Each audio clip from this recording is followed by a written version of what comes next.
E não só empresas privadas, as empresas públicas, né? O Mário Covas, o Dr. Mário Covas, na época, o nosso governador, em 1995, ele solta uma portaria dizendo que as empresas do governo do estado de São Paulo deveriam começar a trabalhar em cima dos seus processos de trabalho de forma a melhorá-los continuamente.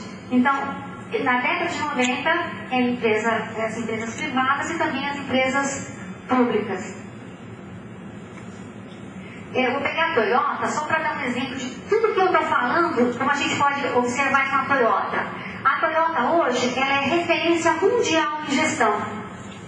E ela ocupa hoje, ela ocupa um lugar que foi a General Motors por 73 anos, que é a de maior montadora no mundo. Hoje não é mais a General Motors, hoje é a Toyota.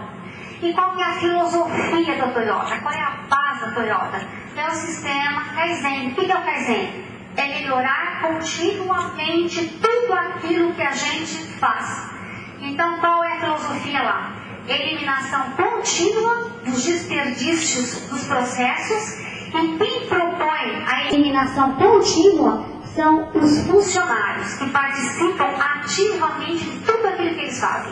Eles têm uma preocupação não só com a sua rotina, mas têm uma preocupação em analisar o que ele faz e verificar se o que ele faz é a melhor forma ou não. E se não for, propor. Lá, os diretores lá, eles têm um tempo diário para fazer análise de melhorias. Então, melhorias é muito, extremamente valorizado, porque eles sabem que o desempenho da empresa depende disso.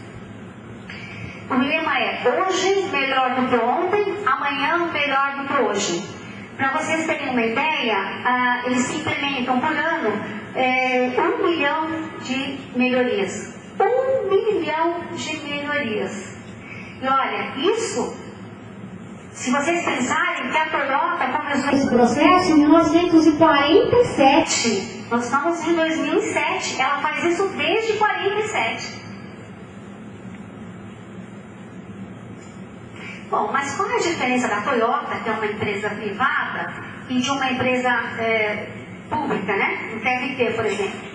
Uma empresa privada, ela tem que ter flexibilidade, isso é, ela tem que dar resposta rápida para o seu cliente, né? Ela sabe que se não der resposta rápida para o seu cliente, o cliente, ele procura outra empresa, né? Ele procura outra, ele deixa aquela. Então, ela sabe que é uma questão de sobrevivência. Ou eu faço, não tem saída. E a empresa pública? A empresa pública também tem que dar resposta rápida, porque o cidadão hoje está consciente dos seus direitos e ele está cobrando isso, não é? Então a gente sente isso com relação aos serviços públicos. A empresa privada, ela faz benchmark com relação aos seus concorrentes, ela tem concorrentes. Então o que ela faz? Ela vai, conhece, procura saber o que o seu concorrente faz e procura fazer melhor do que o concorrente. Se ela não conseguir fazer melhor, ela vai procurar pelo menos estar muito próxima do seu concorrente, porque é a forma que ela tem de sobreviver. No caso da empresa pública, não tem concorrente, mas isso não significa que a gente não tem que fazer benchmark. Significa? Não. Eu posso procurar os melhores processos, principalmente os processos das áreas administrativas, e incorporá-los. Tentar fazer melhor bem fora. Quer dizer, não faz benchmark empresa pública? Faz sim, tem que fazer. Tem que sair por aí e procurar ver o que é melhor. Eficiência, a empresa privada ela quer eficiência. Ela quer a melhor prática, que significa eliminar retrabalho, eliminar desperdício, né? Porque isso é eficiência. Isso diminui o tempo de ciclo dos processos. Isso aumenta a produtividade. A empresa pública está preocupada com isso? Tá, da mesma forma. É uma preocupação da empresa pública. A empresa privada tem uma preocupação muito grande com as capacidades essenciais, aqueles conhecimentos que asseguram que ela consiga atingir a sua missão. A empresa pública é a mesma coisa. Então a gente vê que não tem grandes diferenças em termos de propósito dos dois tipos de organização, tanto da organização privada como da organização pública. As melhorias, por exemplo, o nosso projeto aqui no TRT foi constituído dois grupos, um grupo de primeira instância, um grupo para segunda instância, né? Pessoas de todas as partes do processo, que sentaram, fizeram reflexão e fizeram proposição de melhorias, ok? Nós fizemos um corte no tempo para fazer as melhorias. As melhorias, na realidade, deveriam ser uma rotina, deveriam ser institucionalizadas, elas têm que fazer parte da cultura do TRT. Por quê? Porque não existe um produto ou um serviço sem que haja um processo por trás dele. Não existe um processo de trabalho sem um produto ou sem um serviço. Tudo, quase tudo que fazemos se constitui num processo. E os processos, as melhorias feitas no processo, é onde nós atingimos 94% de eficiência. As pessoas, quando elas participam de grupos de melhoria, e isso foi uma coisa que eu senti muito fortemente aqui no TRT, é que as pessoas, elas têm orgulho, as pessoas gostam de propor melhoria. As pessoas gostam de sentir que elas estão participando de um processo de transformação da organização. Né? As pessoas, isso eleva a autoestima. Quando as equipes que nós trabalhamos, elas conseguiam propor uma melhoria que o grupo achava que ia alavancar, o grupo todo sorria, todo mundo brincava, todo mundo ficava feliz na reunião. Quando nós fizemos reunião com os desembargadores, com os juízes para apresentar, e que os juízes, os desembargadores, eles elogiavam as melhorias, o grupo ficava altamente satisfeito, todo mundo saía de lá satisfeito. Porque isso é importante para o ser humano. O ser humano não quer se propor a fazer sua rotina. O ser humano é um ser inteligente, ele precisa de desafios, ele sabe que ele é capaz de transformar aquilo que ele faz. Uma empresa que tem a melhoria como um processo constante, né, ela tem um ambiente altamente criativo. Por quê? Porque as pessoas estão o tempo todo pensando como realizar melhorias.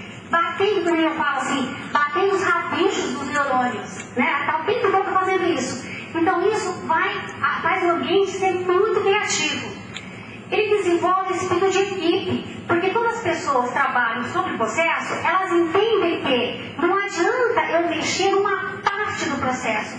Porque se eu mexer uma partinha do processo, ela pode estar interferindo na atividade subsequente. Então, nasce esse espírito de equipe, como a gente viu também nos grupos de trabalho de melhorias aqui. Né? Então, isso daí afeta quem? De que jeito vai afetar?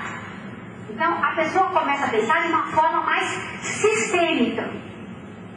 E tem um alto nível de qualidade pessoal. Alto nível de qualidade pessoal, porque à medida que as pessoas ficam o tempo todo pensando e propondo melhorias, elas desenvolvem intelectualmente. O que desenvolve as pessoas não é ficar parada, é ter desafio mental constante. Né? E isso eleva o nível intelectual das pessoas. E pessoas com nível intelectual alto, tem qualidade pessoal alta, automaticamente a empresa tem um desempenho alto. Bom, eu vou passar agora para a Maria Fernanda. Boa tarde a todos que estão aqui, todos que estão nos assistindo pela internet. Vou falar agora sobre a metodologia que nós utilizamos aqui no projeto, tá?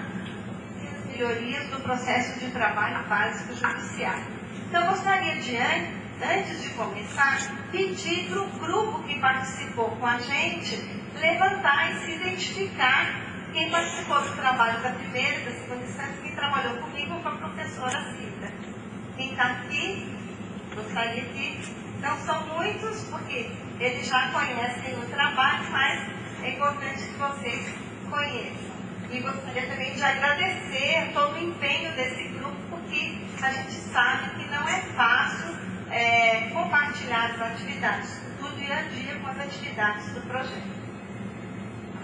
Vamos falar sobre os pressupostos do nosso trabalho e vocês vão ver que esses pressupostos batem com as palavras, os pensamentos dos teóricos, dos estudiosos que a professora Maria Aparecida falou.